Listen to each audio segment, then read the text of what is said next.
За бүх монголчуудаа анх дугаар богд өндөргийн зан базрын мэлмээ хийсний 390 жилийн баярын мэндийг хүргэе. Тэгээ энэ жилтэй холбогдуулаад өндөргийн даншиг гэж их сайхан баяр наадам болох гэж байгаа юм байна. Тэгээ энэ дээрээс тайлбар буюу энэ өндөргийн тухай энэ эхний хоёр үгээс тайлбарлая гэж бодож байна. Даншиг наадам гэдэг. Ер нь даншиг наадмыг бид бүхэн ойлгохдоо энэ төр эрхцүү талаас юу гэж ойлгох ёстой вэ гэвэл их эзэн бог Чингис хааны үед бол их хуралдай гэх төрийн удирдах дээд байгууллага байсан. Өндөргийн үеэс даншиг гэж 3 жилд нэг удаа цуглардаг. Зөвхөн баярлж нааддаг биш.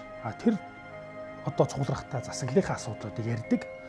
Олноо өргөцсөн богдхаант Монгол улсын үед бол дээд доод танхимтай парламент, социализмын үед ардын хурал, за өнөөдөр ардчилсан тогтолцооны үед улсын хурал гэдэг ийм төрийн байгууламжийн бүтц байсан. Энэ зөвхөн баяр наадам байгаагүй юм байна.